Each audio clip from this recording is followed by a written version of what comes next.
What's up, everybody? It's Spencer Alessi, and this is the Esports Narrative.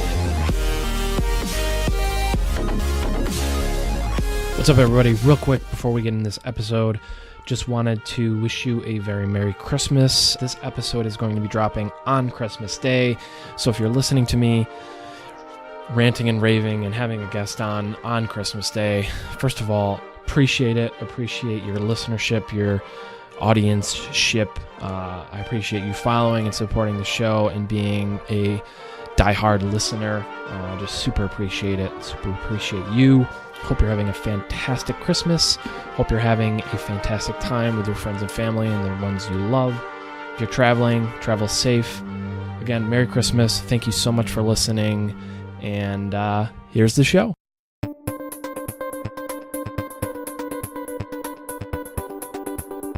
Hello. Good morning, good evening, good night.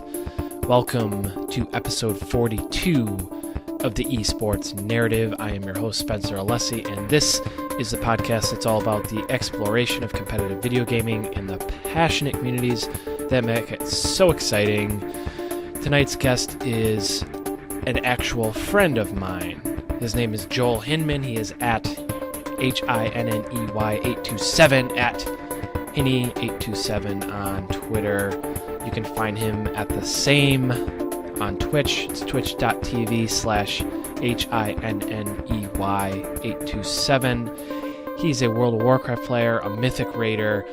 His guild is doing pretty great. Not world first, but they're doing respectful. They're doing respectfully well. They're holding their own. So this is a little bit of a selfish episode. This is going to be me catching up with my buddy, Joel, talking about WoW, talking about Mythic raiding, and all things related to WoW, really, and just catching up, because we really haven't caught up in a long time. We talk here and there online and on social and chit-chat, but this is the first time we actually got together and really caught up and talked, one-on-one.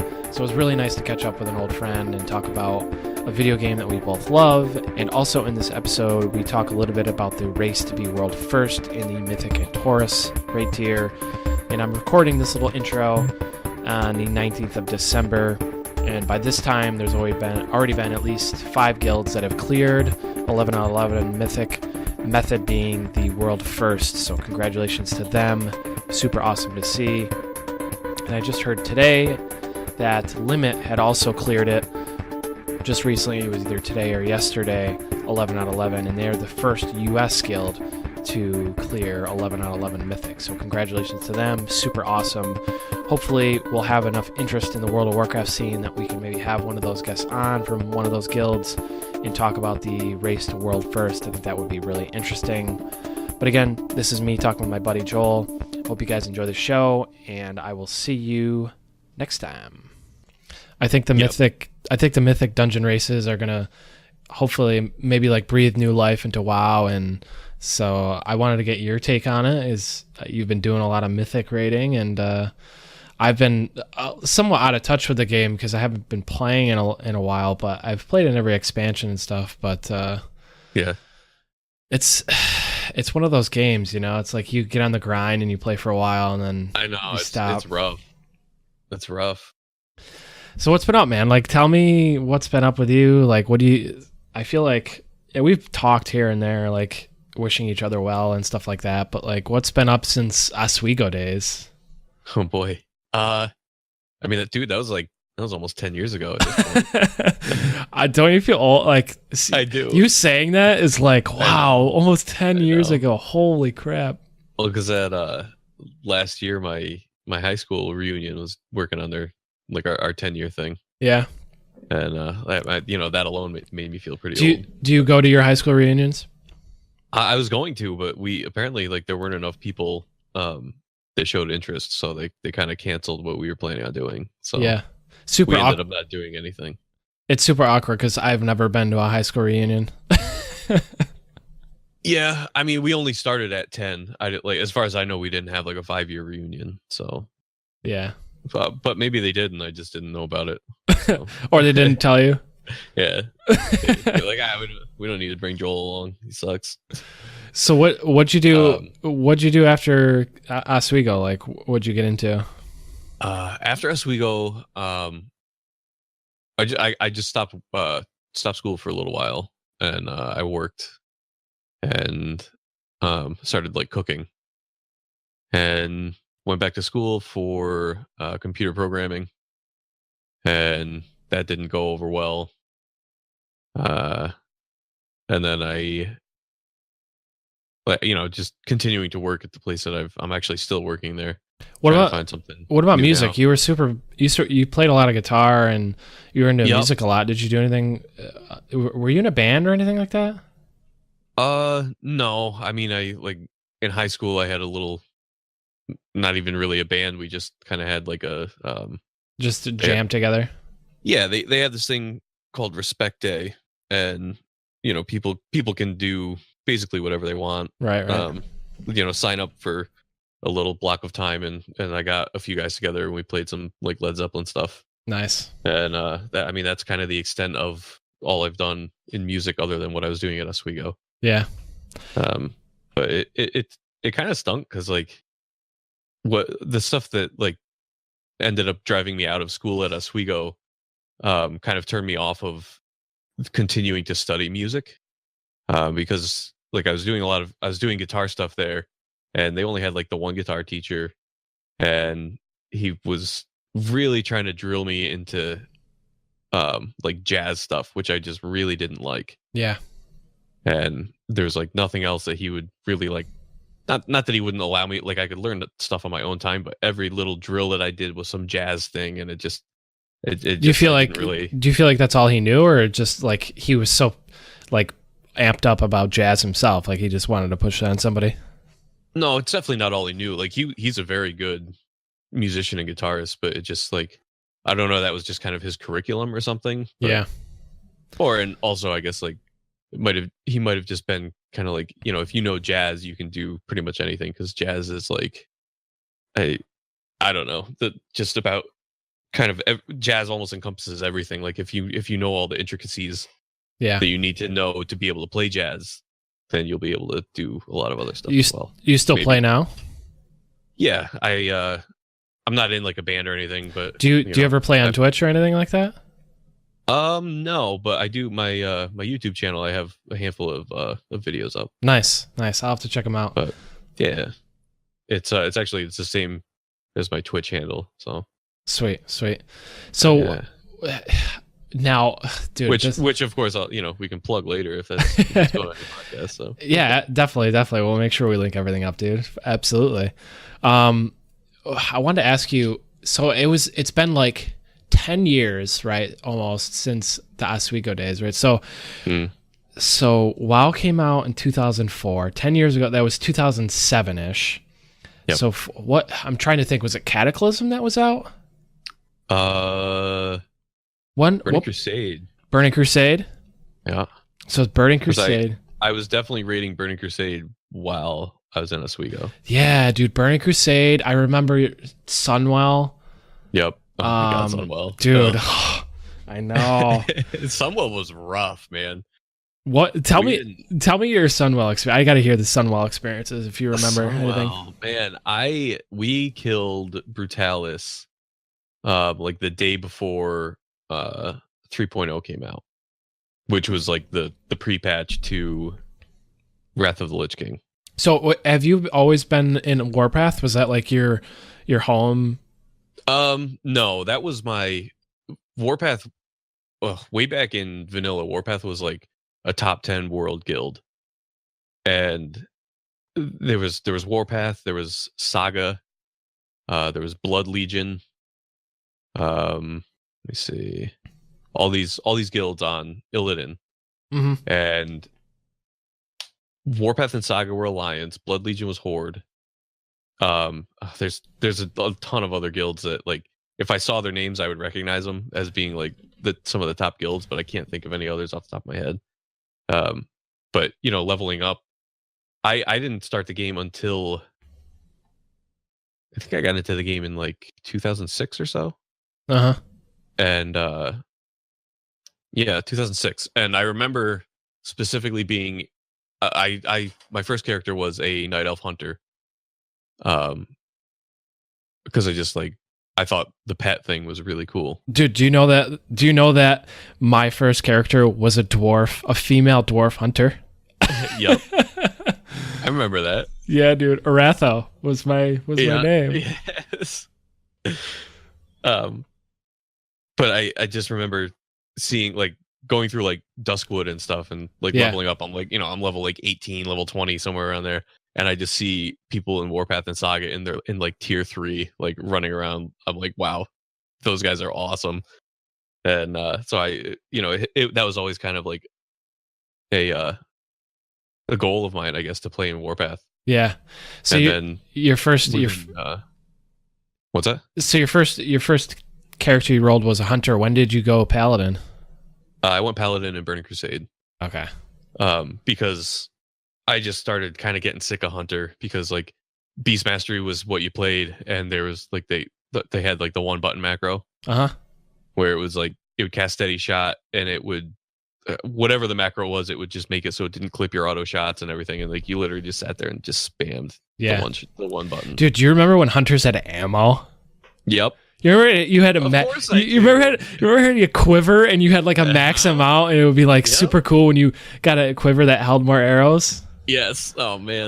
Well, you didn't have to technically have a quiver. You could just put your ammo in the bag. Right. The quiver gave you like attack speed increase or something. And you remember when hunters had mana? Mm-hmm. Oh, dude. Mm-hmm. I think their what was the mana sting called? Viper sting. Yeah. Yep.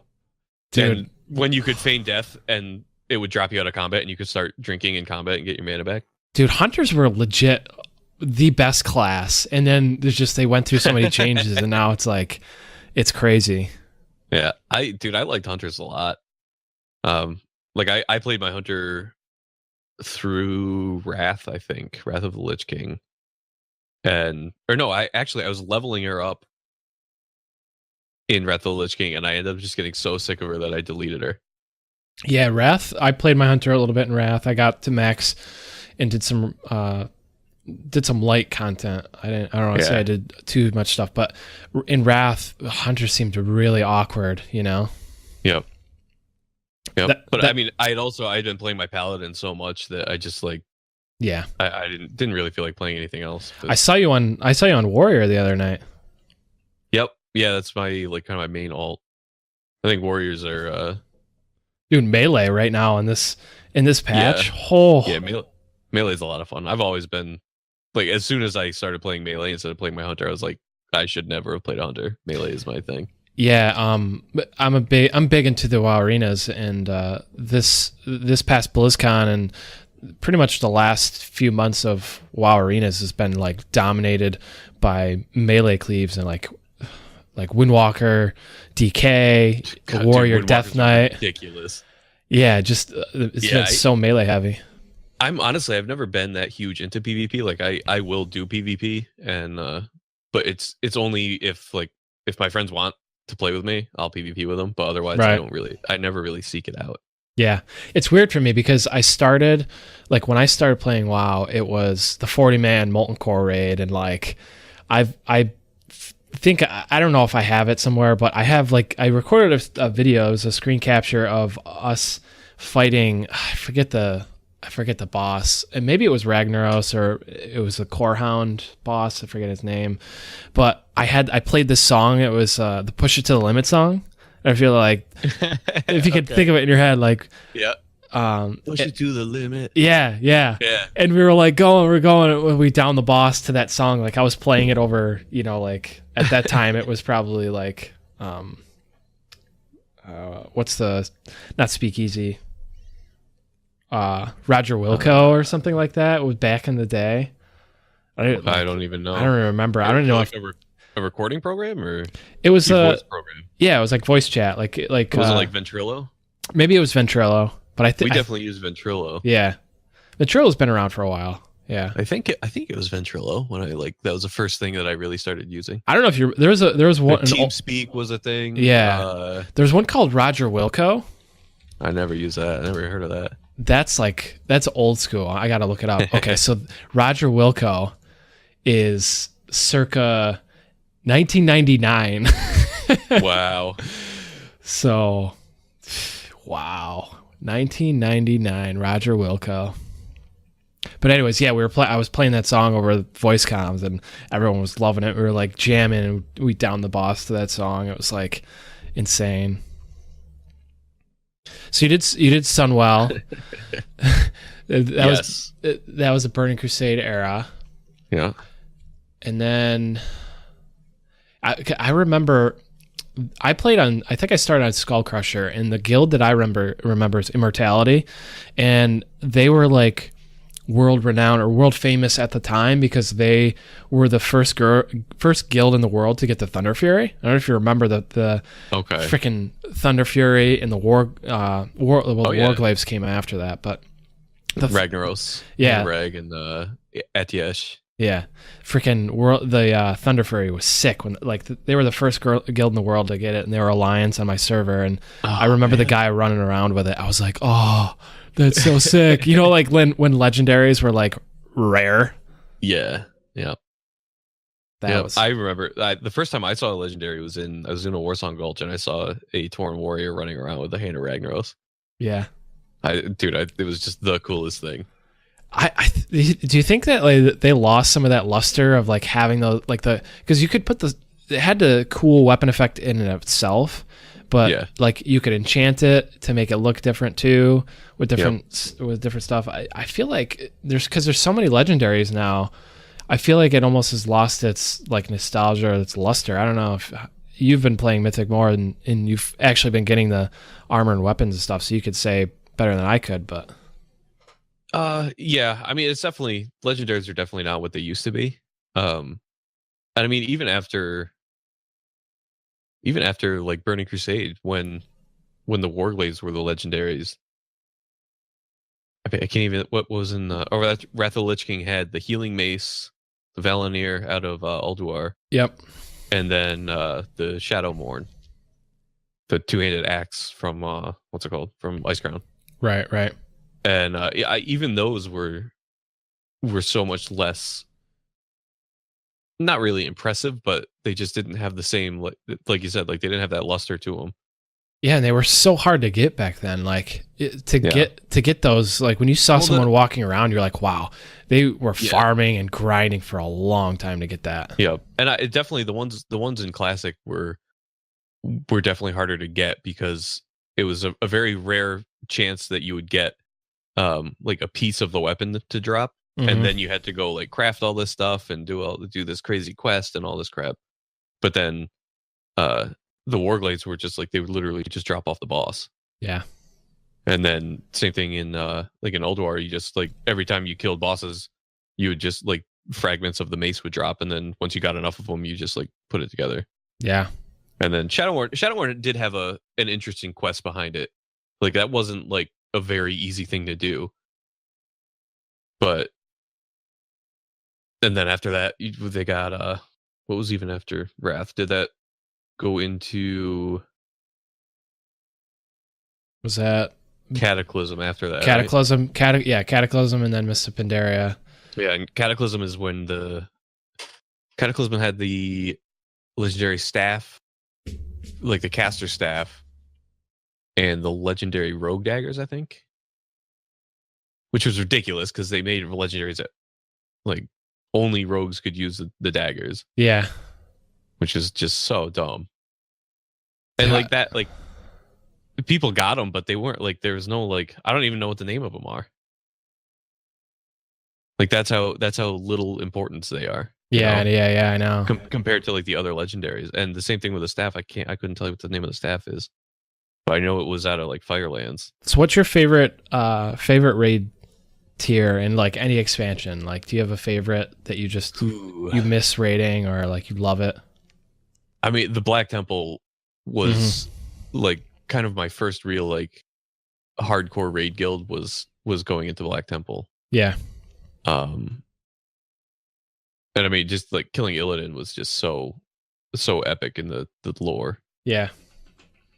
I remember pretty vividly, like I rated Wrath of the Lich King pretty hardcore. Like, yeah, me too. That was, and the Lich King fight I thought was super fun. Like it was Yeah, the really Lich King tough, fight was a really good fight. but super like it. Just I think one of the best fights. I mean, just from a lore standpoint and like a game standpoint, it was really fun to like grind that out. Yeah, yeah, that fight was awesome. I didn't do a whole lot like in vanilla raid, like the AQ40s or the Naxes and stuff like that. So I can't really say about those, but I know some people like a lot. I didn't do a ton of vanilla either. I got into the game too late, so all I did was MC, BWL, and some of the AQs, and then like ZG. Yeah, I never got into Nax. I did ZG a lot. Yeah, I did that a lot. Yeah, ZG was good. Yeah, it definitely had a unique feel, like the jungle feel, and the boss fights were. I like that a lot. Some of the boss fights were really hard. Yeah. Well, that's. I can't. Vanilla was a lot harder than people. I can't remember. Yeah, I know, like the flying boss, like the flying serpent or whatever it was. I can't remember the name of it. The bat boss. It was on top of like a platform, and you got like a poison. Oh yeah. Debuff. That's Hakar, wasn't it? Hakar. Yeah, right. Yeah. That I thought was a super difficult fight. Like this is going back a long time. It's hard to remember, but I thought that was difficult. There was another one that would like, the boss would like charge you, or you would like transform into like one of the spirit animals or something like that. It's so hard to remember, but like it's kind of fun to like reminisce back and think about the old raids. Well, I mean, we won't have to remember it in like a year or so when Classic comes out. We can go do it again. I know. Are you stoked? Like I know they haven't released a lot of info, but I am super hyped for it. What do you think it's going to be like? I mean, I see it as being, they got to have like a patch schedule. Like they can't just release the entire game all at once. And yeah, there will be no way to release that. I mean, I guess they could, if they have it still around.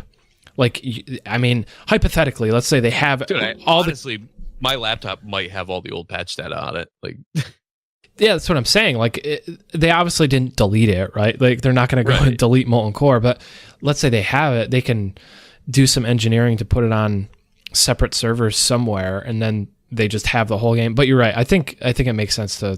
But what do you think? Like, how do you think it's going to go down? I think it will be like that. I think it'll come out in. It'll come out in the same order that it did, obviously. But it might, like the time frame might be sped up a little bit. Do you think they're going to do like separate, like, so they're going to have a new expansion coming out next year? Do you think they're going to do, depending on when this Classic releases, do you think they're going to do two separate games, or you think they're going to have like one game, but different? The subscription will be for both games. And then like when you open your like the Blizzard client, yep, and you pick WoW, you can choose between the live server and the PTR. Right. I think Classic will just be another option on there. Yeah, I mean, it's gonna be, depending on how they do it, like it's gonna be so sweet. Like the battles at South Shore, like the big PvP battles, World PvP. Yeah. Yep, the Tarn Mill stuff. Tarn Mill. Oh man. Barons. What's that Alliance territory? The other one. Not Hillshire. I forget. It's like the Goldshire. Goldshire. It's like, and then there's another one that's like it's kind of like the Midwest, kind of like the deserty like fields. Tanaris is another one. That's not really Alliance. It's a contested, I guess. Westfall, maybe? Did we say Westfall? Oh, Westfall? Okay, yeah. Yeah, Westfall. Westfall, there was always a lot of action. Darkshire, yeah. Yeah. Oh, man. I can't wait. How did you... But I just hope that they don't do a lot of the like the quality of life stuff that people are kind of asking for. Like what? Like the dungeon finder and all that stuff. Okay. Because it used to, like, that was the whole thing about WoW, is that it was such a social game that like you couldn't do anything unless. So you want to go back to trade chat only, and like general chat, and like you're like a purist, kind of like get rid of the sophisticated things that came on later on. Yeah, because that's the stuff that really like dumbed down the game. Do you think? And that was the thing. That was the thing on those old servers where like people knew your name. Yeah. Like if you like I had like I played Aram, like that was actually my friend. I took his name because he had played a paladin in the classic, and then he quit before Burning Crusade came out, and so I ended up like rolling a paladin and naming it after him, just to kind of like, sort of like keep the name in the family, kind of. Sure. And so then, going through Burning Crusade, like I kind of made a name for myself being like a solid player, but people that I hadn't played with for a long time that I came back across, they were like, oh, I remember playing with you in Molten Core, and like, this and that. And I'm like, well, that wasn't actually, like, I did play with them, but I was on a different character. It was like my friend was playing. But so, like, people, I don't know, that was just a thing. And like, there's this one troll on our server named the Warrior, and you bring him up to anybody that played on Illidan back then, and they all know who you're talking about. And just, Yeah. because he was some troll in the trade chat, and now, like, nowadays, like, who even has trade chat turned on anymore? I know, right? Like, unless there's like one specific thing that you really need to do, like, if you're trying to like sell like crafted armor or something, then yeah, maybe you'll go into trade chat and spam it. But other than that, nobody's ever in trade chat or general chat or anything. Yeah, it's going to be really interesting because like things were so much different. Like I don't like I'm curious to see like if there was a percentage of players who have been playing since the beginning and like what percentage that is of the overall. And I'm curious, I'm going to have to go back and do some research, maybe see like what the subscription numbers were like at the beginning of WoW. And like it eventually got to 11 million, but I think it peaked at like Wrath of the Lich King or something like that, right? Or it was around that time, like around there, I think. Yeah, like Cataclysm, Wrath of the Lich King, I think was kind of its peak. But let's say there was a few million people. They didn't have the scale that they have now. So like a lot of the things came about of wanting a better player experience, like you said, and like the raid finder, the dungeon finder, and cross realm battlegrounds and stuff like that. You remember battlegrounds weren't they didn't have like battle groups or whatever they were called. Yep. That you just fought people on your own server. Yeah. And now it's like you're fighting people like in your battle group, and there's like all these battle groups, and it's like 8 servers on a battle group, and like, and you could play on like a alliance or a horde dominated server, and it's like 90-1, and you play PvP and you get demolished even though your server is predominantly one faction or the other. Right. Yeah, and that's a like, I don't know, that was another gripe that I was talking to one of my friends about, how he was saying like if they only make one server for classic, like everybody's either going to play alliance or everybody's going to play horde, and which that's something that I totally disagree with, because there's not paladin and shaman on both sides anymore.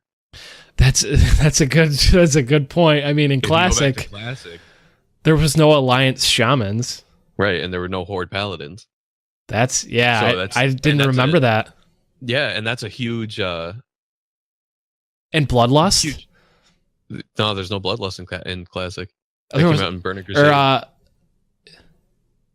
No, bloodlust was a level 70 talent. Yeah, that's right. It was. It wasn't. It was. Classic, but you could move shaman around. Like you could change groups around in combat, which you can't do anymore.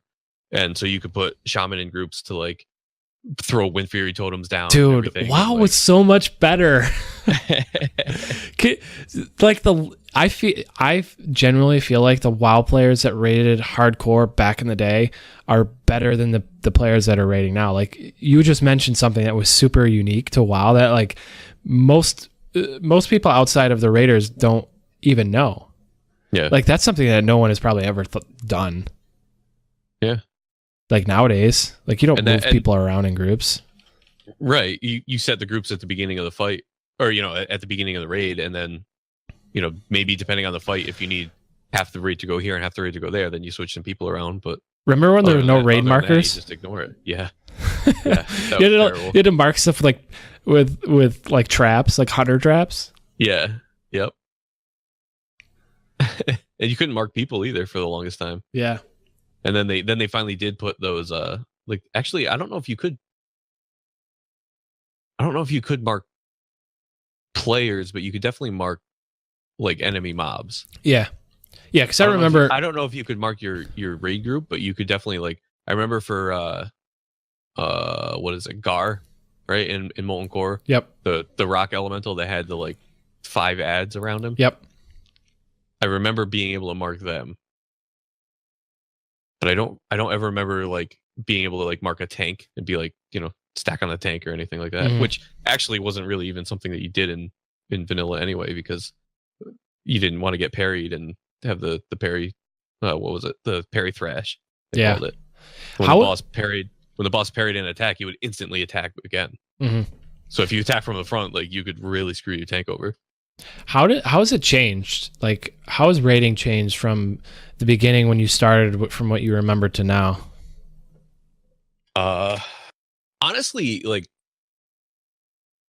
have a lot of mechanics changed and like the methodologies changed at all? The basic mechanics are still the same. It's like don't stand in stuff and like get out of the way of stuff and kill the boss. Like that's the right. It you know, going down to the very basics, like that's all it is, and that's all it's ever really been. But I think the and something that people were really upset with last year, in the Tomb of Sargeras, was that like the punishments were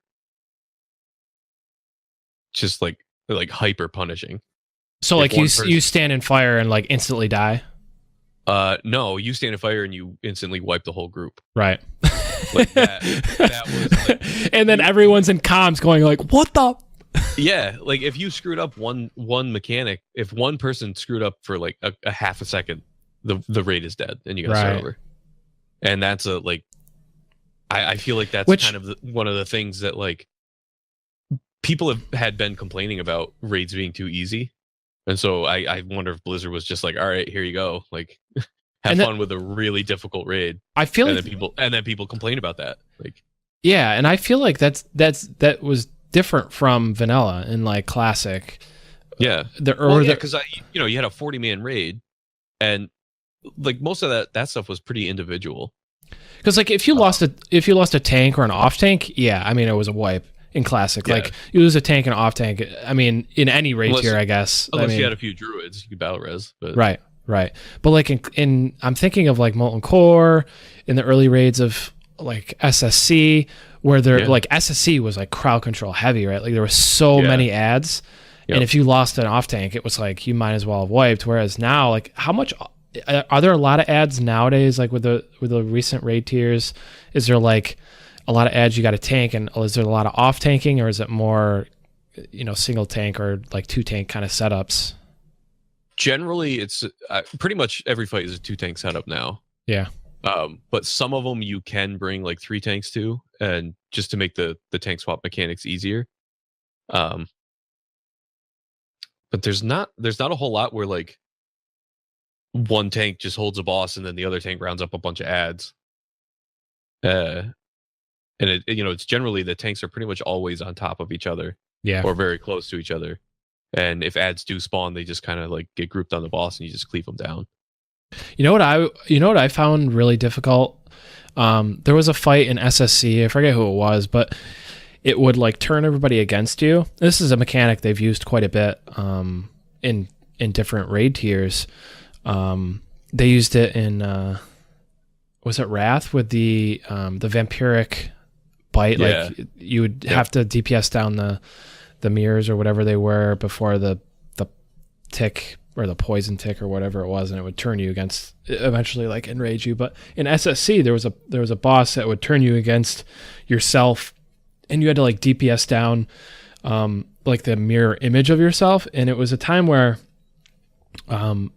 healers didn't really have good DPS, so you'd like, if you were a druid, you'd be sitting there like moon firing or like like just trying like 5 DPS, like trying to kill this thing, and you would, if you didn't, if you couldn't root him and like you couldn't kite him away, like you would just die, and you'd wipe the raid. That was Leotheris, I think, right? Yes. So like the demon hunter boss. Yeah. And that's one of the instances that I do really remember. Like I did a lot of SSC and Highjaw and Black Temple. Yeah. Those like, that was when I really got into like SSC was tough. It was really tough. Was pretty tough. So Fun fights, though. start off with Hydros that you have to kill the frost ads and the nature ads, and they like if you had to kill them close enough to the boss Dude, to like. you remember when you needed frost resistance? Yeah, and then shadow resistance in Black Temple. Yeah. Oh my god. I remember. Obviously, all like the fire resistance in classic that you needed. I remember like farming the resistance gear and like, you know, I never tanked, but I remember our tanks talking about like, man. Oh, dude, people, Brutal.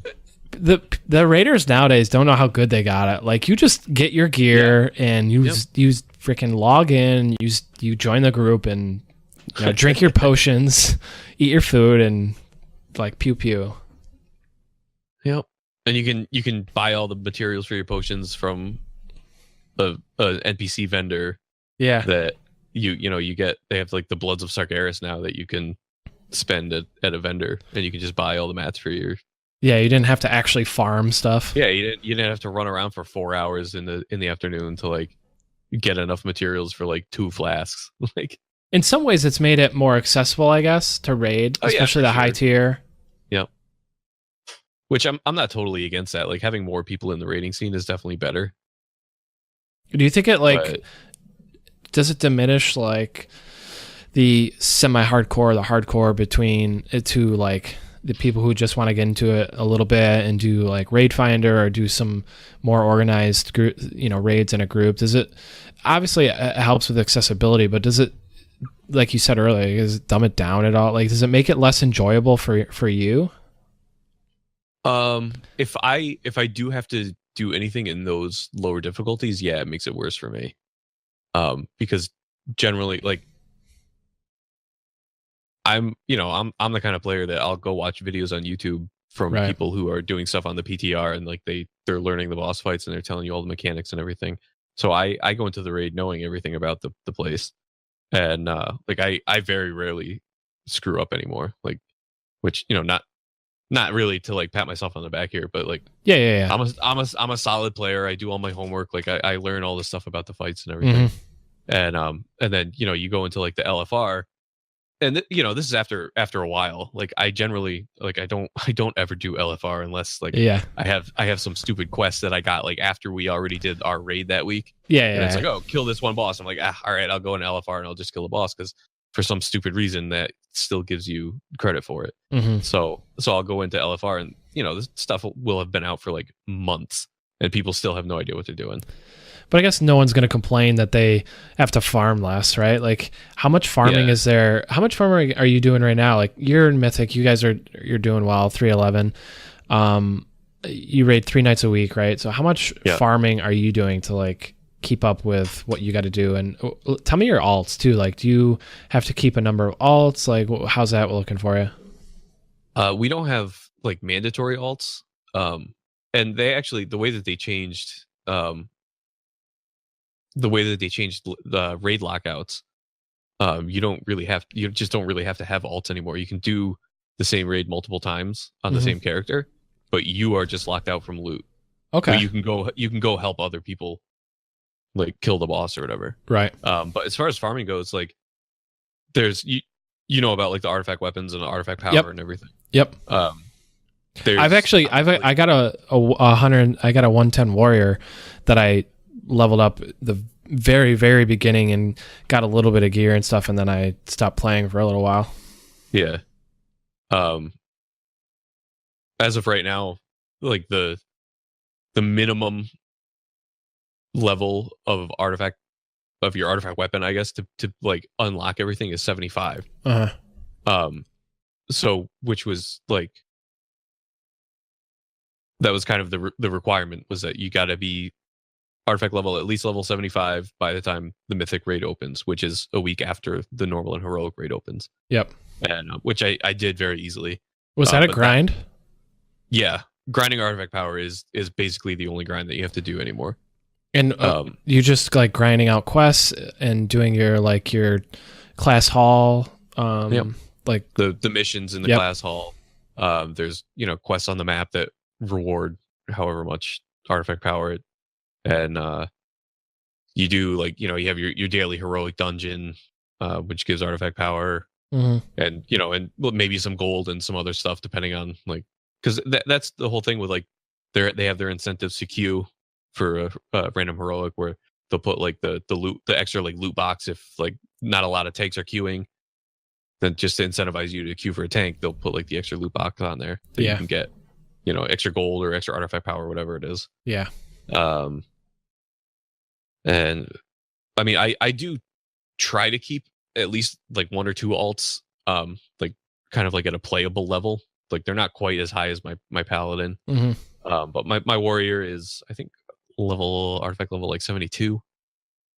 And actually, like my paladin, I play Rat and that my Ashbringer, which that's like the entire reason that I even like decided to play this expansion. I was close to just quitting after what was it? After Warlords of Draenor. Yeah. Because the last patch for that lasted, holy crap, like 10 months. It was terrible. Yeah. But then they announced artifact weapons and they're like, Rhett's getting Ashbringer, and I was like, well, done deal. I'm definitely playing next expansion. Been waiting for that for so long. Yeah, dude. I mean, it's just sick. It's just I think all the artifact weapons are really, really cool. Yes, definitely. It was definitely a cool addition. Yeah. I do like it. Until you decide that you want to either play an alt or play a different spec. Because then you've like all that time that you've dumped into that one artifact weapon is just like useless. Yeah, that's what's interesting to me. A choice that I made was a lot of because a lot of classes like Warrior, for example, you have two DPS specs and a tank spec. Yeah, a lot of people like playing both, like both Fury and Arms. Yeah, and I mean, look at Mage. Like, there's three very different DPS specs that like one's way better on single target, one's way better on like a small amount of cleave, and then one's really good at like big cleave. Like Fire is wicked good at the big AoEs. Do you think they're going to change that? Yeah, the Battle for Azeroth. I don't know if you've been looking at a lot of that stuff or not. But rather than having artifact weapons, they're giving you like an artifact like necklace kind of. Oh, okay. And you're instead of artifact power, we're gonna be getting Azerite, which the necklace is what levels up, and then depending on the level of your necklace, it empowers like your helm or your shoulders or your leg pieces or something. Yeah, I definitely It won't matter. It won't matter what spec you are. It won't matter what you're. Just as soon as you get a new piece of gear, like boom, you can upgrade it with your neck power. Nice. So I definitely like that change.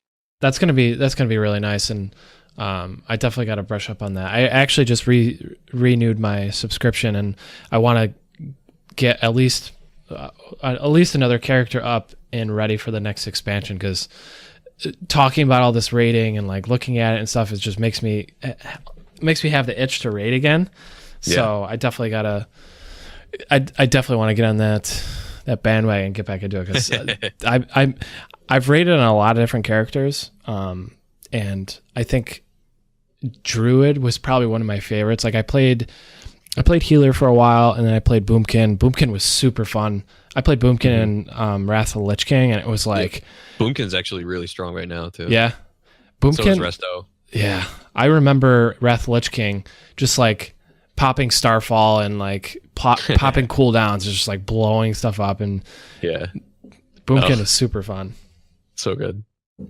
And I played Hunter. I mean, I've played Mage. I have so many like I logged on my account the other day. Like I have so many characters just sitting there. Like I've played every character probably except I haven't played Monk a lot. I haven't played Death Knight a lot, or Demon Hunter. I haven't played the new Demon Hunter, and that's probably pretty much it. Have you played the new Demon Hunter? I have. Demon Hunter's pretty fun. Is it? It's a really like bolt. Like, they only have two specs on the Demon Hunter. Tank or DPS. Yep. Tank is Vengeance. DPS is Havoc, I think, and really, really. Like, I don't really want to say innovative, but I guess innovative as far as the other classes go. Right. Different, unique. Wise. Yeah, very unique tank spec. Where your main attack basically is like Soul Cleave, I think. And it it has a chance to like break a soul fragment off of your target, and then you have another ability. I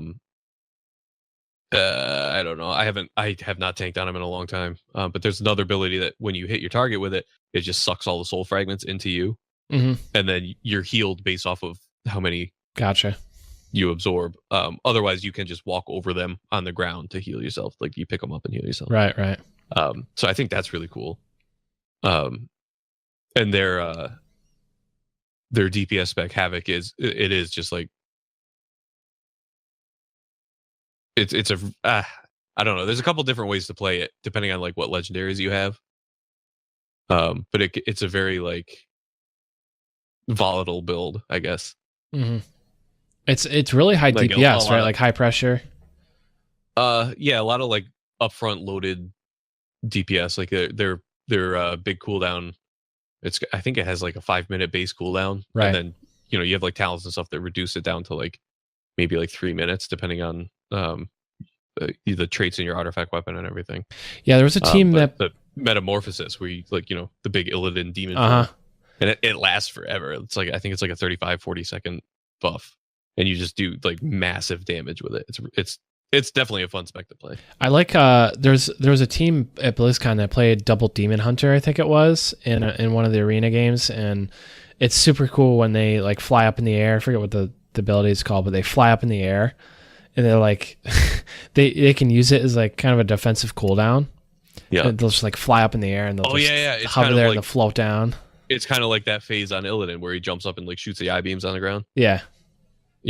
That's a PvP only skill though. Yeah. But I honestly didn't watch a ton of the stuff at BlizzCon, but I did watch it like a few of them. Like I was more interested in the stuff about like the next expansion. But so tell me about like I've said earlier, like I've never really been like that huge into the PvP scene, but I do. It is interesting to me to watch every now and then. Yeah, I think it's going to be interesting. They had the Mythic Dungeon races recently, and that was kind of fun to watch. I think there were some. I think that was their first time doing it. Like they called it the Mythic Dungeon Invitational, but they got pretty good views. I mean, they got pretty good ratings and stuff. So I'm sure they'll try it again. But that was kind of interesting to see teams racing through dungeons. They've done it. I don't know if it was Tespa. I think it's Tespa. They do Mythic Dungeon races in their collegiate esports scene. So that's pretty cool. I think I have seen a few of those things. I think that, and maybe like the battlegrounds, like the rated battleground PvP might have a chance of like having a coming out, I guess, for WoW esports. Kind of a resurgence. Yeah. Because it was big for a little while. Like right when that stuff came out, right when like the RPGs came out. They definitely like gained a little bit of steam, but they have definitely like tapered off since then. Yeah, I was talking to... But I hear a lot of people complaining about like the PvP balance too, so that might have something to do with it, where like PvP kind of seems balanced around like 3s or 5s. Like a 2v2 arena is just brutal to play in. Like if you can't burst a healer down, like it's just going to last for like 20 minutes. Yeah, they like took rewards away from 2v2, and it's all based around the balance and mechanics really are based around 3v3. And I was talking to the owner of Rockets Esports the other day, and they have a team. I think they placed, I don't know what place. I think they were like maybe 7th or something like that. BlizzCon, they did really well. They placed really well in BlizzCon for the arenas. But I was talking to him the other day, and we're like, WoW has the ability. It's got like this fanfare about it, this nostalgic, like almost cult like following, that they could make one change, or they could make some changes or shift things around. They could come out with classic, and their subscriber numbers could like skyrocket again. They could be like the most popular game again, like it was in the Cataclysm days. I mean, honestly, it's still, as far as like the amount of players that they have, it is still one of the most popular games out there. Yeah, for being for being a 13-year-old game, like. Yeah, I know they don't do like they do like monthly unique user or whatever the metric is. They don't do like they don't tell like they don't have subscriber numbers anymore. Yeah, it's unfortunate. It'd be interesting to compare. Yeah. But yeah, I think especially with the classic coming out, I think they're gonna bring a lot of people back to the game. Yeah, definitely.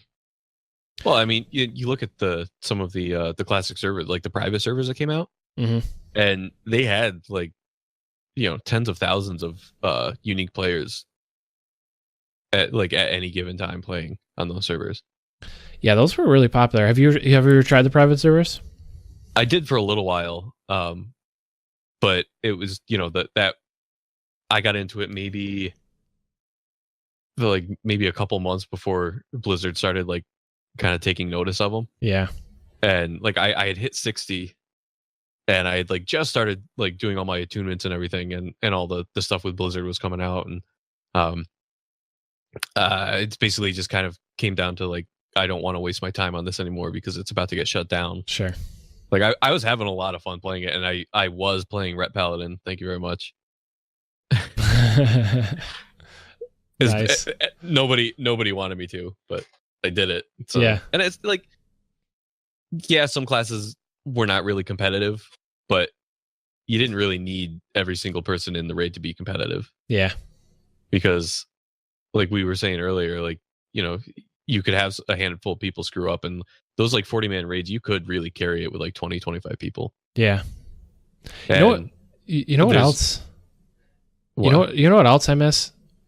Is, and I'm sure they still do it now, but the twinking, like you do like the 19 twinks or the 29s. That you can still do that, and you can actually like turn off your experience too, because the battlegrounds give you experience now. Yeah, and like so you would have to turn off your experience. It's got to be weird though, because like the talents are all so much different now, in the way that the talent structure works and everything. Like it's got to be a different beast. Yep, it definitely is. Like let me see. The last time I did any like lower level PvP stuff has to have been maybe Warlords of Draenor, maybe Mists. And I had to have been Warlords, I think.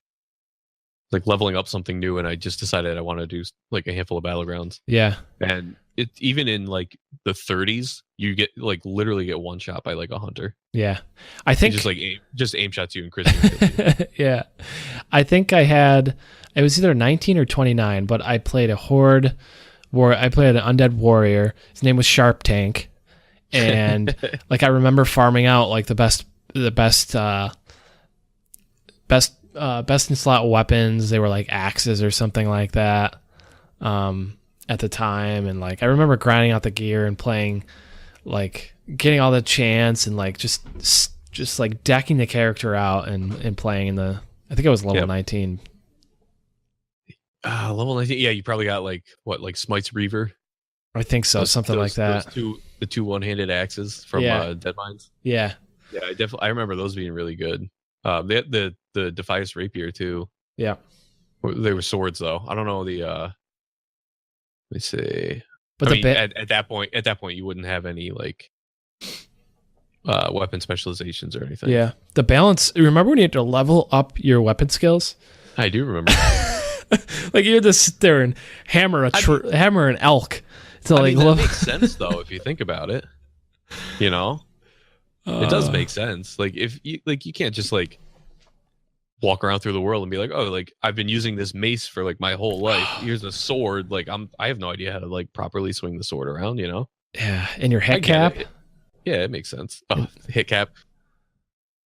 Like you'd be like. Then when they put expertise into the game too, you have to be hit and expertise capped. You'd be like so that you couldn't get dodged. Yeah, you'd be like 2 points away and be like missing. It'd be like, what? Fun times. Oh yeah, back once they made it a number instead of just a percent, because back in Classic it was you just needed 3% hit. Yeah, it was 3%. You literally had 3 pieces of gear that each gave you 1% hit chance. Yep. But then in Burning Crusade, I think you needed like 520 hit. Yep. I think. If you were like 517 hit, like Yep. you just like miss. It's like, well, what's going on? I'm so close to the cap. I think the most annoying stat that they put in was probably resilience. I think resilience just ruined PvP. Like there'd be healers that would just load up and they would just enchant everything, stack up everything resilience, and you just like couldn't kill them. Like they literally just would not die. Yep, because it affected. It's like versatility is now, I think, right? Mm-hmm. Yeah, where it reduced the damage you took and increased the amount that you healed or something like that. Yeah, which is so dumb and that deterred people, like new people, from getting into PvP too. Because like people who had gear, like even if you had more skill than them, you could not kill them. I remember like trying to kill a druid that had like full resilience gear in a battleground, and they were just sitting there like casting life bloom on themselves, and like you'd like pop all your cooldowns and they'd drop like 100 health or something stupid. Yeah, like, they're down to like 2/3 of their health, and then they get like two hot ticks and they're back up to full. And just, It was Oh yeah, and they can, and druids can just like load themselves up with hots and go into bear form and like run around, like just doesn't even.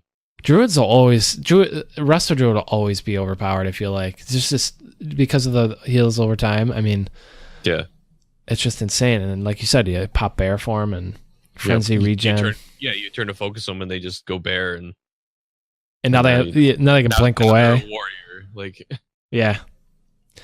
So tell me about Antorus, I should say. Antorus, the Burning Throne. How's it going? It's good.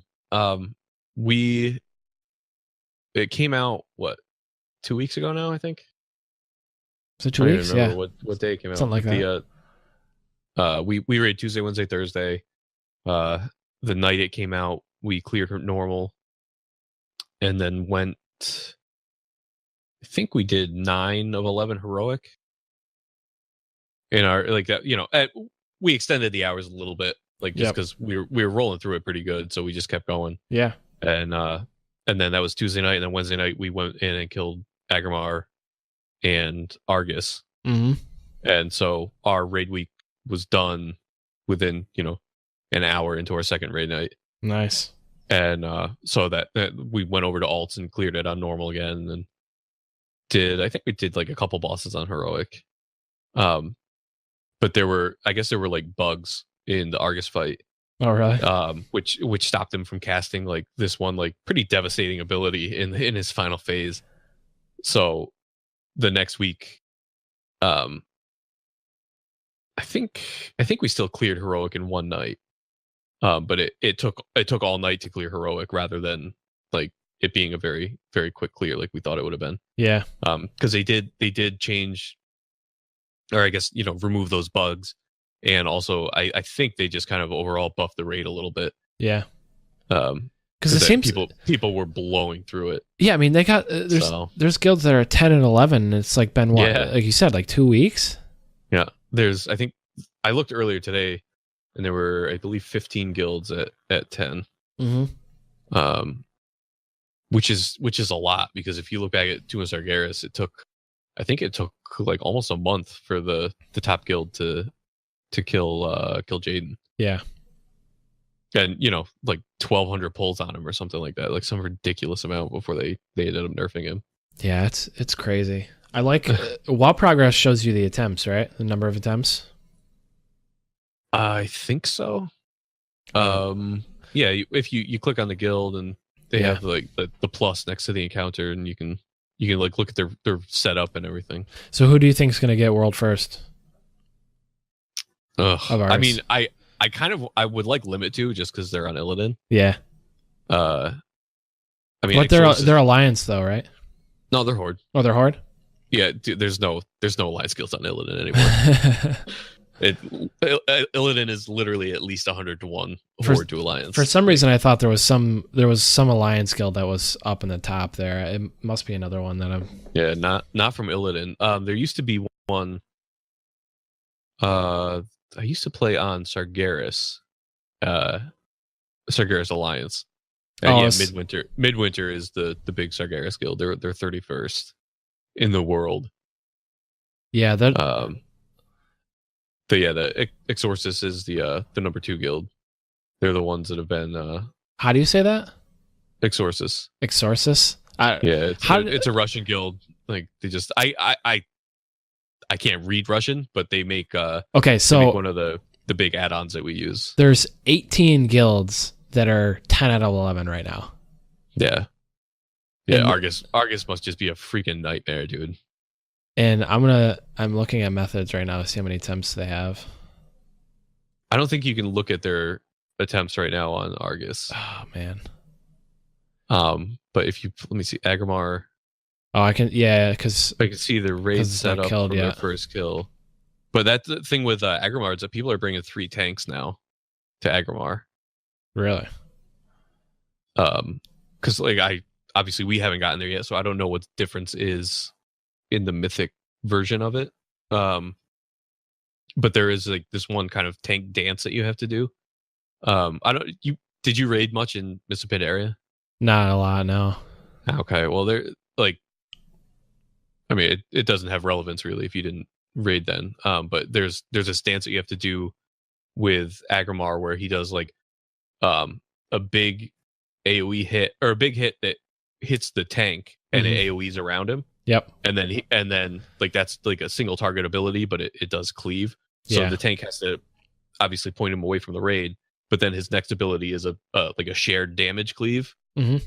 So the tank takes the first hit, the raid stacks up behind him, and then the tank has to turn him around and he does the shared damage cleave. And then he does the single hit again, and then the shared hit again.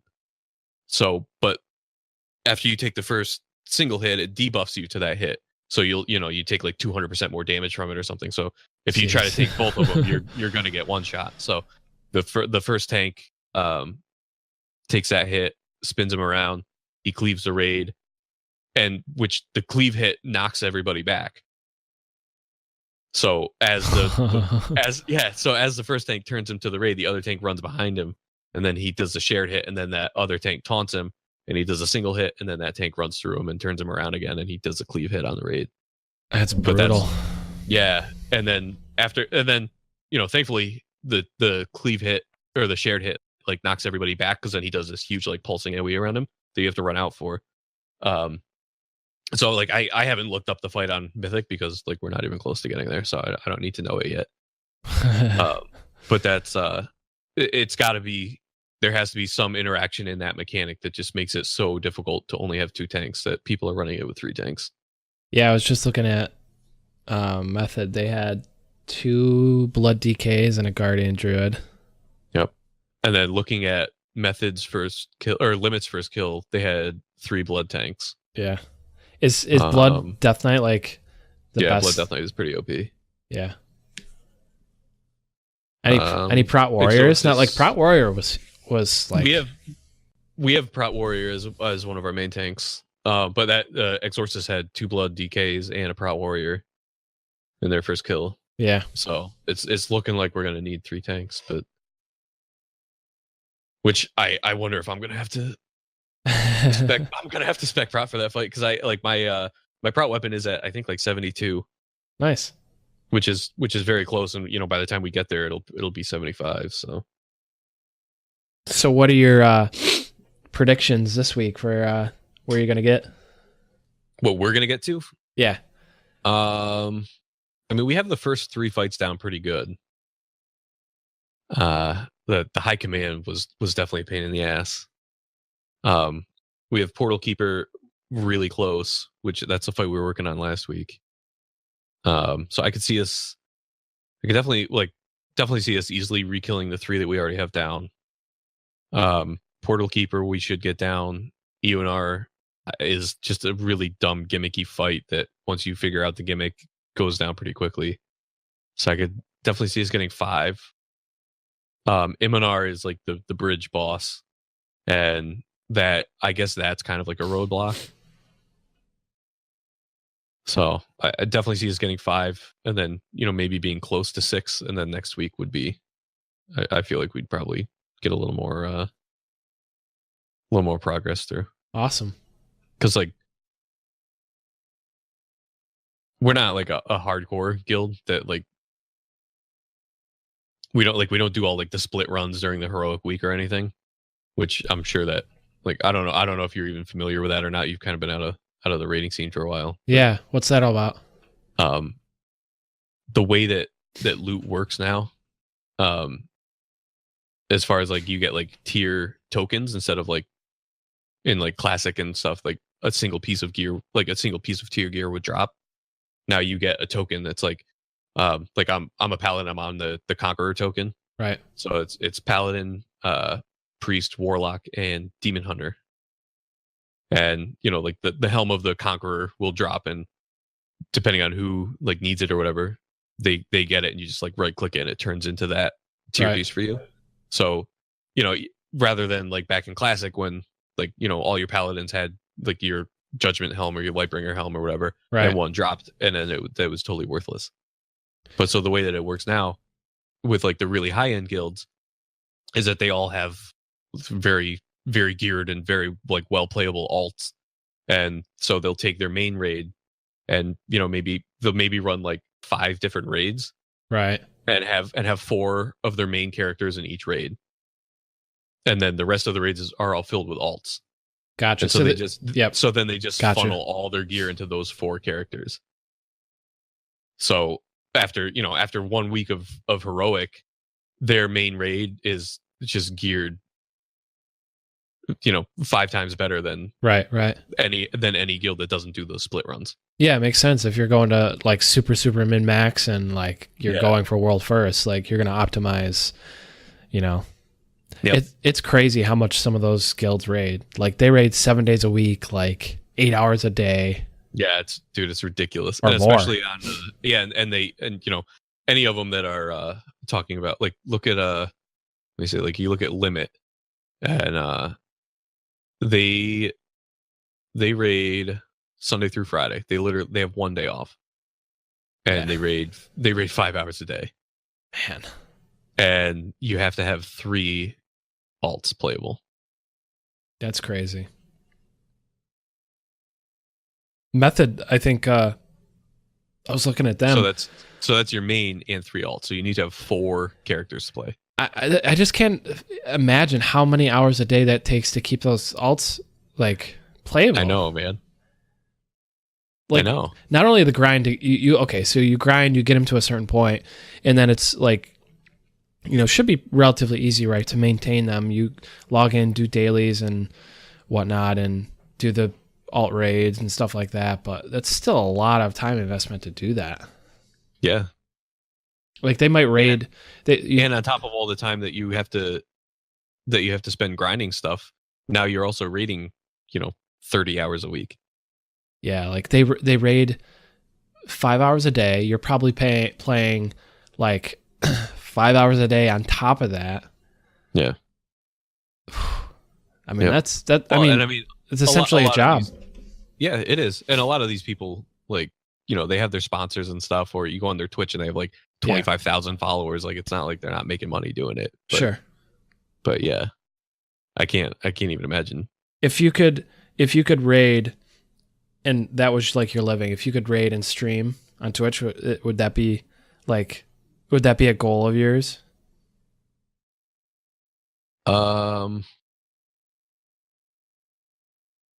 Maybe, yeah. Like I would do it, but I don't know if I could do just one game for that amount of time every single day. So what's up with your Twitch? Are you trying to like, you know, like push your Twitch? You're just doing it for fun? Like what's... I would like to be able to like make a little money playing games. But I mean, I had stopped doing it for a while. Like I actually had like kind of backed off of WoW a few months ago. And but as this raid was like starting to come out, I talked to my guildmaster and, you know, got back into it and started getting geared up again. Yeah. And you know, I do just kind of want to reestablish the Twitch, I guess, because I did like I got a decent amount of followers. I only streamed I think like 1 or 2 tiers. And then it just kind of got boring to like after we had stuff on farm. It just wasn't like a fun thing to stream anymore. Yeah. And you know, when stuff isn't really new and you don't have a big channel, like you're not getting new viewers. Yeah, So WoW. it's the only people that would come on were people like in the guild that were sitting for a fight, and they like came on my stream to watch the fight or something, you know? Yeah, because WoW is one of those communities. Like, there's a lot of people that play it, and there's a lot of people that stream it on Twitch, and it's like you said, it's got to be hard for visibility wise to do it. I mean, I think I have like 22 followers or something, which is just Hey, that's better than it's one. just nothing. It's better than Yeah. zero, True. and I'm one of them. And I appreciate that. I actually want to. I'm going to be building a new computer soon, because my computer is like, I don't know, it's like 8 years old or something like that. I've got, it's an AMD Phenom 2 Black Edition CPU. It's a tri-core, and it's slow as dirt. I tried streaming. Like, I can stream WoW on like the lowest settings. Like, I have to have graphics settings absolutely the lowest. Like, the stream settings got to be at like 320p. It's like not even worth it because it's so low quality. Yeah. But and if I try to play another game like Overwatch or Counter-Strike, or if I try to stream that, my computer just like croaks. So I'd like to do it. I'm gonna be building a new computer soon, and hopefully get into a little bit of an entertaining thing and do some. Yeah, and I mean do some of that. Yeah, it's definitely it's easier to entertain when you have a lot of people on your stream, because there's obviously they're kind of entertaining themselves talking in the chat and everything, but being able to interact with chat is huge. Like, when I only have one or two people on, and they're just like a couple of my stupid friends that just come on to like basically trash talk me, and that's like that's what I'm hoping for. And I'm actually going to do something a little weird. Like, I'm going to go rogue and probably stream on Facebook. Oh yeah. I might, I don't know. I haven't fully decided if I'll stream on Twitch as well, but I might do like an hour here and like a few hours there. Yeah. But well, Blizzard has a thing built in now, right? That you can just stream right to Facebook. Yep. That's pretty cool. Yeah. And the reason is that, because I don't know if you probably know, you've heard about the YouTube like demonetization thing, and like YouTube isn't taking their creator community seriously, and like they're doing a lot of things that are hurting them. Yeah. They're not rewarding them. They're not providing incentives for them to stay on the platform. While Facebook is silently becoming a beast in the video game. I mean, in the video like game, as in like the video business. And if you've been watching, like, they're producing original content on Facebook. You can watch. It's like Netflix type stuff that you can watch right on Facebook. Mike Rowe has a really cool show. There's a lot of people that have cool shows on there. And what they're going to be doing is they're creating a platform for creators. They're going to be they're even doing it right now. They're incentivizing creators and paying them to create content on there. Like, if you're a big creator, they'll pay you for it, and they're eventually going to open it up with some sort of monetization opportunity. Not like they have it available for ads. So you can put your content, like if you have a show, you can put your show in the like ads marketplace, and whoever's creating an ad can place advertisements on your show, and you can place ads and do a lot of cool stuff. So Facebook is trying to be a replacement to YouTube for the YouTube community, like the YouTubers and that kind of creative community. And since they don't have the user base yet, they're going to be extra incentivizing people and giving them a little bit more reach than they normally would, because it's a new platform. They want people to use it. So they're going to organically give people more reach and exposure than you would otherwise. And I think that YouTube is, and especially Twitch, it's going to happen with Twitch. YouTube and Twitch are like super congested right now. It's super hard to get discovered unless you get rated or you have some exposure somewhere else. It's super hard to get discovered. Yeah. And I think one of the ways to get discovered is to hack other platforms. And one of those is Facebook, because you use your network of friends and you can stream, and it'll like be blasted out to all your existing friends on Facebook. And if they like it or they comment, their friends are going to see it. Their friends will see it. Yeah, exactly. So you have a natural fan base. Whereas like you tweet out or you put a post out on Facebook like, hey, check out my Twitch. Now somebody has to click that. They go to the Twitch and like, it's just a different experience than it would be right natively on Facebook. Right. And if you've got a few hundred friends, I mean, you could have 200 people watching your stream and just like chatting with your friends. It's like you invite your friends over and play video games together. Like that to me is really cool. And something that I want to try once I eventually get my gaming rig up and going. Yeah. Yeah. Well, actually, I recently rebuilt my computer too. Nice. What do you got? Oh geez, I couldn't even tell you the specifics off the top of my head right now. I would need to pull See, stuff up. I'm a super computer nerd, so that's like my jam. I know I got let me see. I believe Intel or AMD? Intel. Okay. So quad core. What do you got? Like 6700K or something? Something like that. Yeah. You honestly might have just nailed it right on the head. It's something like that.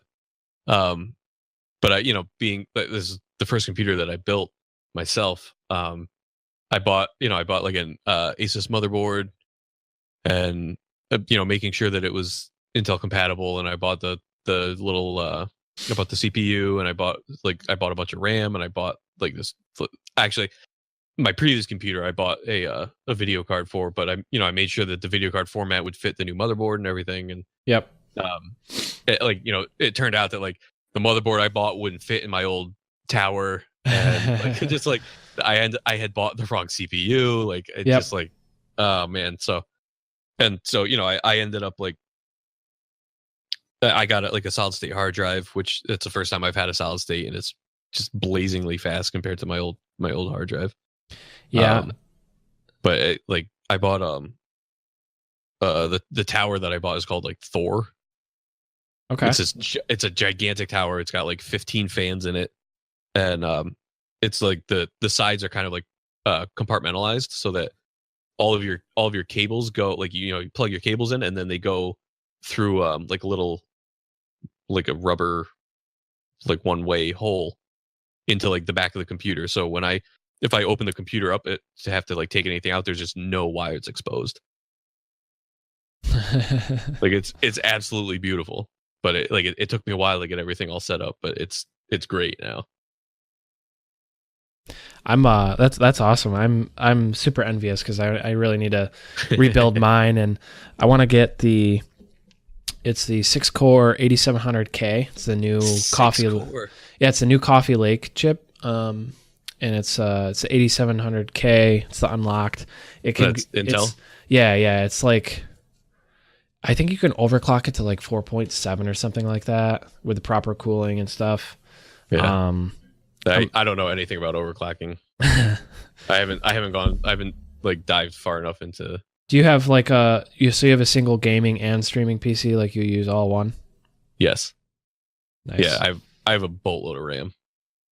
And my CPU is plenty powerful to do it. So I know a lot of people do like the dual setup and stuff like that. And eventually it's something nice to work towards because it kind of eliminates some of the lag and stuff like that. Yeah, I would eventually like to do that. But I'm like super. It's just like a matter of time. Like I'm waiting, the Christmas time. You're buying a lot of presents and stuff. Like I want to make sure I don't like splurge on myself, and I'm like forgetting to pay bills or like buy somebody a Christmas present. And like, oh yeah, sorry, right. Dad, forgot to get you a Christmas present. Buying my new computer. Yeah. Well, I was in the same boat as you. Like after, I think I bought my old PC in like 2009, and I had upgraded. I think the only thing I upgraded was my video card. So I had I think that was probably in like 2013 or so. Yeah. So the video card could use updating now, but it's decent enough for what I'm doing. But yeah, I had almost like a 10-year-old PC, and that was one that I had kind of like, I think I got off like Newegg or something. Yeah. And it was just like, I clicked this specific stuff that I wanted to do, and it was like, all right, here's a good PC for you. So I was like, okay, and I bought it, and it was probably like, let's say probably like $600 or something, maybe $700. Yeah. And buying all the parts and putting it together myself, I think like I really only spent maybe like $350, $400. It basically got a brand new computer except for like the video card. Yeah, it's not bad. So it's just like knowing what you're doing makes things so much cheaper. Yeah. Or I didn't even know what I was doing. I just like I knew I needed like this handful of things, and yeah, I went on. I was like, I'll figure it out eventually, maybe. For anyone listening who wants like a PC parts list, is a really good website. It'll show you compatibility issues, so you could put like your motherboard, video card, RAM, CPU, cooler, and all that. So you don't buy the wrong CPU that doesn't fit into your motherboard. Exactly. Or in my case, like I'm getting a M.2 SSD, and the motherboard that I have, it will warn you that there's a compatibility issue because it uses the SATA 1 port on the motherboard, and it'll warn you like, hey, there's this many SATA chips, there's a compatibility issue. This is going to use the SATA 1 port on the chip or whatever. Or it'll say a message, and then you'll look it up and you'll find a forum that like it's like, oh, this means this, and it's pretty helpful, and it'll outsource, or it'll find the lowest prices for you on websites like Newegg or Amazon or Adorama, B&H. That's awesome. All those different sites, it'll like curate all the prices for it, and you can click right to the site and buy it right from there.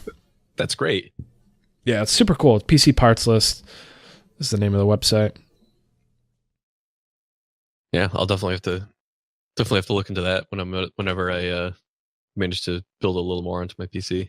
Yeah, I'm super excited. I can't wait to try it and try streaming a little bit, and maybe get like on a schedule and kind of get some, because eventually I kind of want to do this podcast live and like have kind of like a show and whole to do about it and kind of thing, and have people on camera and all that. So yeah, I need a better PC for that, because I tried recording the show with like OBS and doing it on like Twitch and stuff. And again, like my computer just couldn't handle it. Like it made the audio choppy, and which made the video choppy, or the video choppy made the audio, like it was just, and it came out bad. I was like, oh man.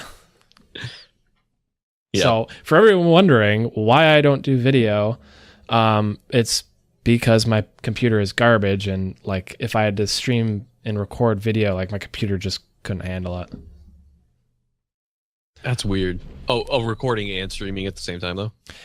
Even just recording. Like I tried just recording video, not even streaming. And video capture alone just hoses my system. Man. Yeah. Well, I wonder how I don't know, the way I had to do a lot with OBS to get it to like stream properly. Yeah. Where rather than when I was reading how to set everything up, it had me capture the Warcraft window, but it was I was dropping frames and it was getting a little choppy, and I realized that all I have to, like, rather than using the Warcraft window as a source, I just use my monitor as the source. Right. And obviously just don't drag stuff on top of that monitor that you don't want to go on your stream. But yeah, and that completely eliminated that issue for me. Yeah, it's weird. I looked up, I read forums, and like I was tweaking with the bitrate and everything, and like it wasn't a bandwidth thing, because I have like Extreme or whatever. Like I've got the 100 meg internet. So and I mean, I bring up like some of my like my CPU clock, like you can go in Task Manager, look at your performance, and like I'll turn it on. And even just now, like even right now, it's at anywhere between like 20 to 50%, like just recording audio with Discord open and Audacity. It's like 20 to 50% CPU. Dang. So it's like, dang. It's like, it's chugging. It's chugging along. Well, when I have OBS up and I'm streaming it, it has my CPU usage at like 7 to 11%. Man. So runs this little guy runs pretty good now. So even like just turning WoW, like with nothing else running, I'll turn WoW on and my CPU goes to like 75%. Yep, that's what it was like for me before I replaced everything too. And granted, my chip's like, it's at least 8 years old. It's probably more than that now. If just memory serves me, it's around like 8 or 9 years old, which is like it's like decades for computer chips. So that like is from the Oswego days. It might be. Like just about. It might be. I think this is a computer that I built like shortly after that, because it was like I left Oswego, went to SUNY IT, and it was like right around that time where I built a new one, and that's this computer. So it's at least that was at least like let's see, I graduated from SUNY IT like 6 or 7 years ago. 7 years ago. So yeah, this has got to be at least like 8 or 9 years old. Yeah. Dang. I know, struggle. And I could have built a new one in that time, but like I stopped gaming as much and like did the whole family thing, like got married. I have 4 kids and, 2 houses later, and a job that I love, doing IT stuff, cybersecurity. So, the life thing. And then, you don't have a new computer to play with. Yeah, that I never really did that. Hey, there's still time. There's still time. Yeah, there's still time. We'll get there eventually. Maybe if you play in a band, you'll. Yeah. Right. Well, that actually, my uncle is in a couple bands in this area. Like kind of southern rock cover bands, basically. Right. And he, recently. Let me see, what was it? Like Memorial Day, I think. He had a party at his house, and people from both of his bands were there. They had just had a big jam session, and had me bring my amp and guitar over, and just kind of goofed around with them a little bit, because I didn't know a lot of the stuff that they were playing. Yeah. So it didn't go super well on my part, but I got him. I got him to play some Zeppelin, so nice. At least I knew a couple songs. That so it was fun, and it was a success. Yeah, it was a lot of fun, and he gave me a set list, and he was like, yeah, get some songs down, and you come out and play with us sometime. So that's cool. I've just been putting it off, but I think it's about time to start playing a little more guitar. So yeah, that'd be sweet. Yeah. Next time I'm out that way, we'll have to set something up, because I've been out there a couple times for security conferences and whatnot. And yeah, definitely. I remember like sometime last year that you were here, and Jessica, right, your wife? Yep. The two of you were here for something. Yeah. Well, and what was that? We were looking to get like lunch or dinner or something, but I don't know, like something came up. Like I got called into work, and you had to leave earlier than you thought you were gonna, or something, and we just didn't end up hooking up. So yeah, my aunt lives out that way, so I there's like plenty of reasons that I come out that way. So yeah, 2018 will probably be, I'm trying to think, but probably a few times I'm out there, so we'll have to hook up some time and go out, grab a drink, a bite to eat or something. Definitely. But I gotta run. I gotta edit this bad boy up, and I got another interview, and I want to make sure that I do this episode justice, and let me another interview like tonight to do. I got a plan for another one. So what I usually do, this is kind of different, because like this is just us like getting like reminiscing and like shooting the breeze and like just catching up, which I love. I have another interview with another guy who runs a media company for an esports like media company. They do like production work. They host events or tournaments, and they help with that. Cool. They do some cool stuff with that. They're kind of new. Like they just started, I think, in like 2016, and he's the guy I'm talking with is the CEO, the owner, like one of the founders of it. So nice. I always like, because I'm not like, the esports industry is unique. Like I've always been into video games, like always played a lot of like different video games and stuff like that. So I've always been around it, but the esports industry in and of itself is kind of a unique beast. And like, I always try to find like insightful questions to ask my guests and stuff like that. Like stuff that's kind of, they wouldn't hear in other interviews, or people wouldn't ask them just normally. Right. To try and provide some value to the people listening in, of like, okay, from their experience, he's running a media company. Like, what can I ask him that's going to bring value to people listening who are either like fans of esports, or maybe they're like team owners. The people that listen to the show are like team owners. They're people who have amateur organizations. They're people who are creating content in the esports industry. What questions can I ask that'll like give somebody some insights of something that'll help them with what they're creating or what they're doing, or just some inspiration or motivation. So I do prepare for my episodes a little bit. I'm not good yet where I can just go in cold and be like like I can, but it's not going to be as insightful as if I did some research and like found out about the person, like their history or background or like their accomplishments. Do research. Yeah. Well, that's something else I did after Oswego. I don't think I really got into it here with you, but the after the the computer programming stuff went downhill, I actually went for broadcasting. Okay. And how'd you like it?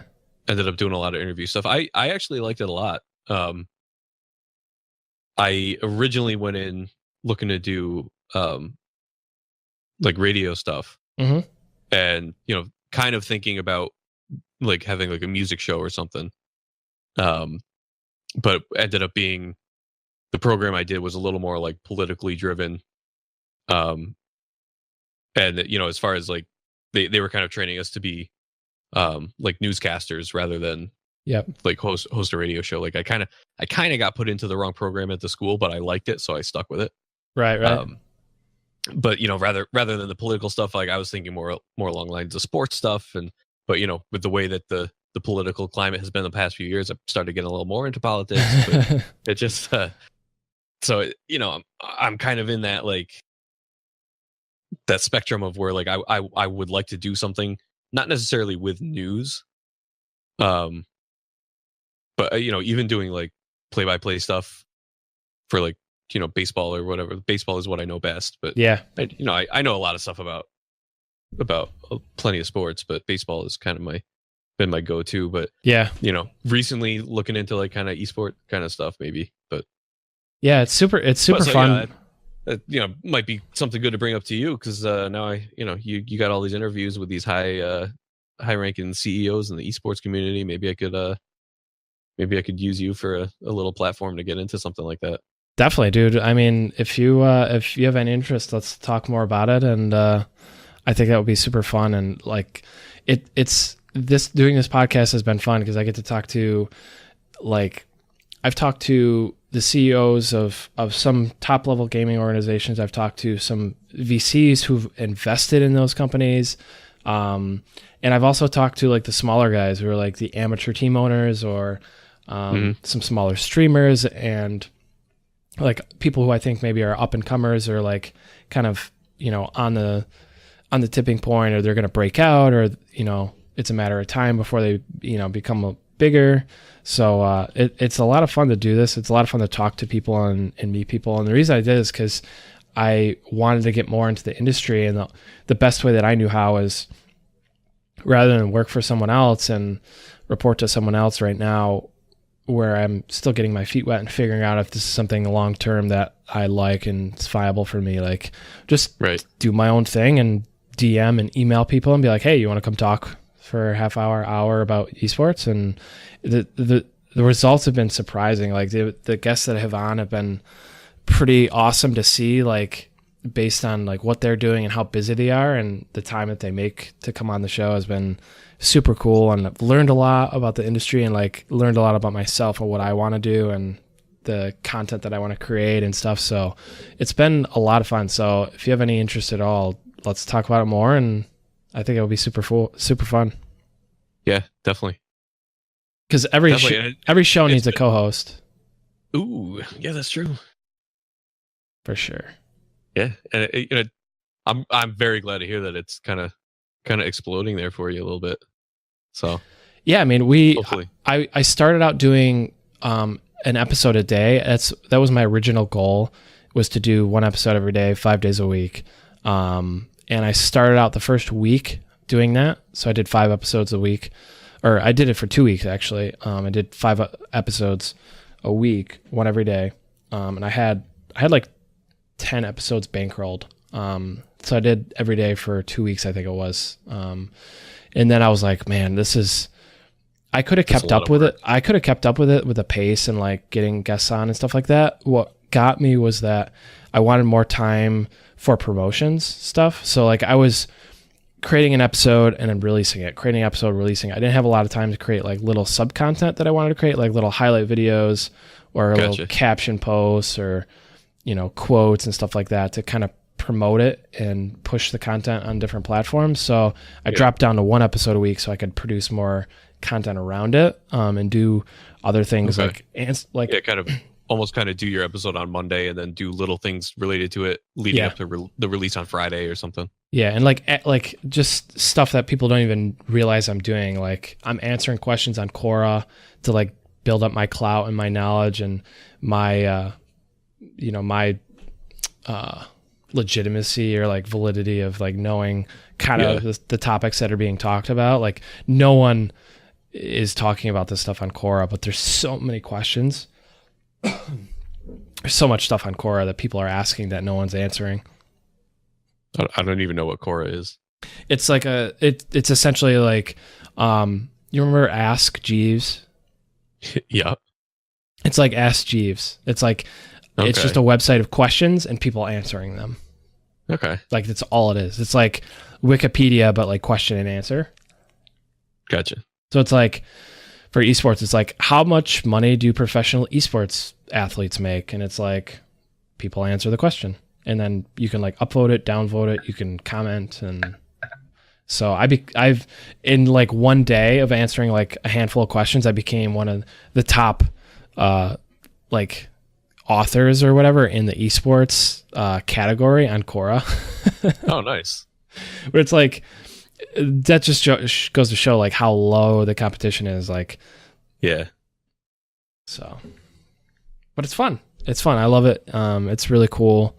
People I'm talking to are really fun and interesting and cool. And I'm always trying to get on like bigger and bigger names, and kind of use the people that have been on the show previously, like the guests, and be like, hey, if there's anything I can do for you or any value that I can bring to you, and maybe anything I could plug for you, or and like maybe connect me with so and so, that kind of thing. Yeah, nice. Yeah, it's fun. It's fun, man. I like it. I'm gonna continue to do it for now and see where it goes. And maybe it's been 4 months, so there's that. Wow. Yeah, I definitely. I remember seeing your stuff starting to come up. I would not have believed you that you said it when you just said it was 4 months. Yeah. But thinking back on it, yeah, I guess it must have been about 4 months, like towards the end of the summer. Yeah, I started it. I think the first episode was August 7th. I want to say. Wow. So December 7th was like 4 months. Yeah. That's crazy, man. Yeah, it's been fun. It's a lot of work. A lot of grinding and hours and not as much time for video games, but yeah. See, that's the thing that I don't want to have to push to the side, really. Mm-hmm. I love playing video games, man. I know. It's like, that's where the whole like, if I could get a foot in on like streaming, that would be ideal. But yeah, I mean, that's like the ideal career for like everyone who's like probably like 18 to 30. It's like, man, if I could play video games and do that as like Summit or like Tim the Tap Man or like some of the popular ones.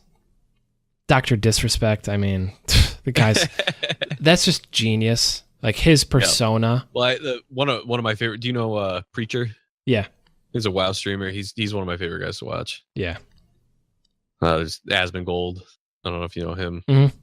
He does a lot of stuff on YouTube too. I generally watch him on YouTube. Like I don't really. You type in like WoW tutorial and him and Asmongold are like the two that pop up right up there.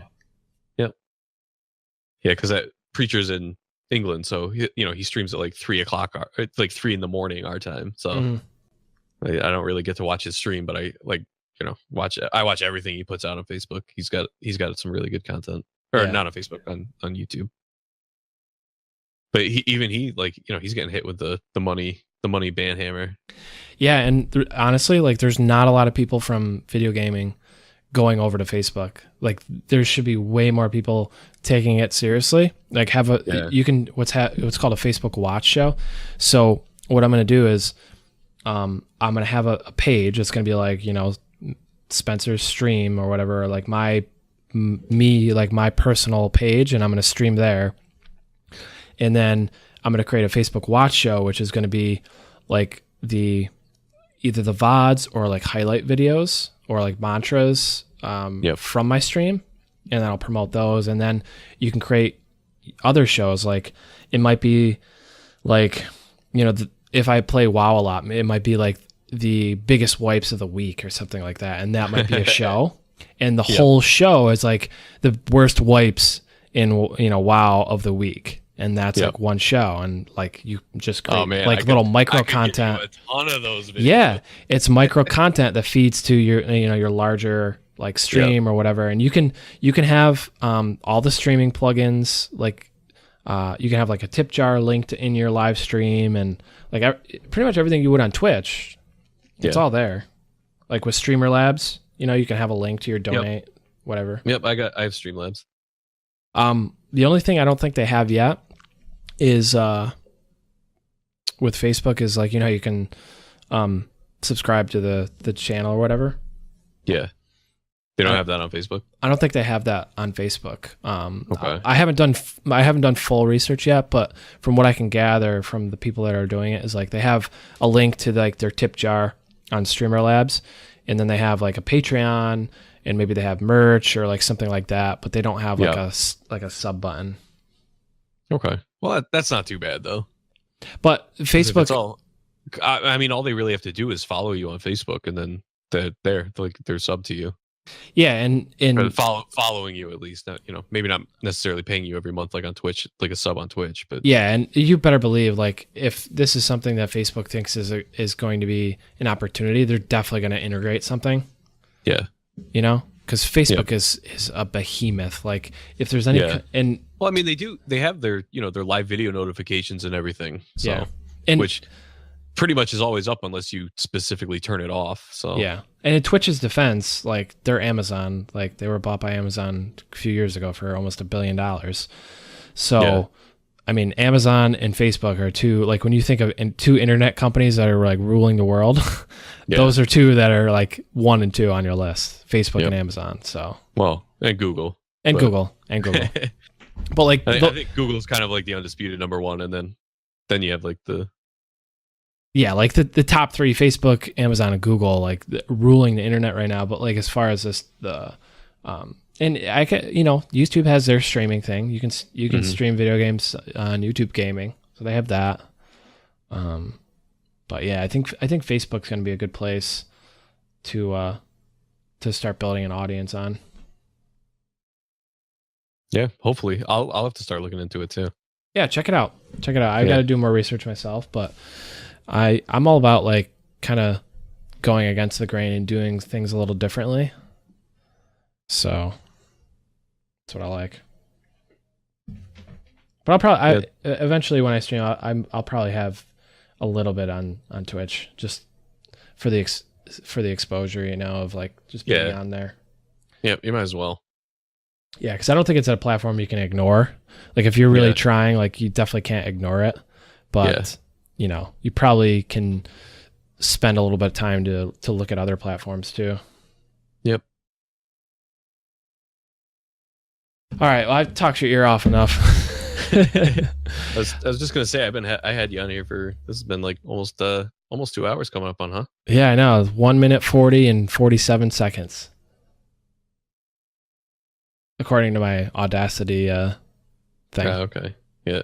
Well, I'm just looking at the Discord call. We started at 8:49, so yeah, it's pretty close. I gotta let you get onto your editing and your other interview. So I will. I'll talk to you real soon. We'll touch base and we'll talk about everything, and I will let you know when this episode goes up. I think I'm going to release this episode on Christmas. Actually, I think this is gonna be my Christmas episode. Oh man, look at that! Merry Christmas! Feel so special, man. I know. I was thinking about that. Earlier. I recorded like a little intro piece about like WoW and Mythic rating and stuff like that, and I did my little Merry Christmas intro, but I'm like, yeah, I should release this episode on Christmas, and I'll have another episode on Monday, the 18th. So this will work out perfectly. Nice, awesome. Looking forward to it. Yeah. We'll talk soon, but I'll make sure everything is linked up, and Twitch, YouTube, Twitter, all that. We'll make sure we'll make sure you're linked up up the wazoo. Awesome, sounds good. I mean, YouTube as of right now isn't really anything to link on there. It's just if you want to look at it. All right. It literally all it's on there right now is like music stuff. So hey, somebody might like it. And that's from like 3 or 4 years ago, the most recent one. Nice. So yeah, I really don't use it that much. All right. But awesome. Yeah. Awesome, man. Good talking to you. It was good talking to you. I will talk to you super soon, and have a good rest of your week. And I will talk to you very soon. All right, you too, man. See you, dude. Take care. Hey guys, real quick before you go, I just want to say thanks for listening and supporting the show. It really means a lot to me that you like it, and I hope that if you found some value from this podcast, that you'll share it on Twitter or on Instagram or Facebook, anywhere that you have a social media presence. I would love it if you would just share it with 3 to 4 people that might be interested in it. It would absolutely mean the world to me. It would help me get my name out there, help me get the podcast out there. I do this solely for the love of esports and for the love of getting to know people and hearing the stories of esports that I think are so awesome. So please, if you got value from this, if you enjoyed it, please share it with someone who you think might like it. And with that, I will see you next time. Thanks for listening. I really appreciate it.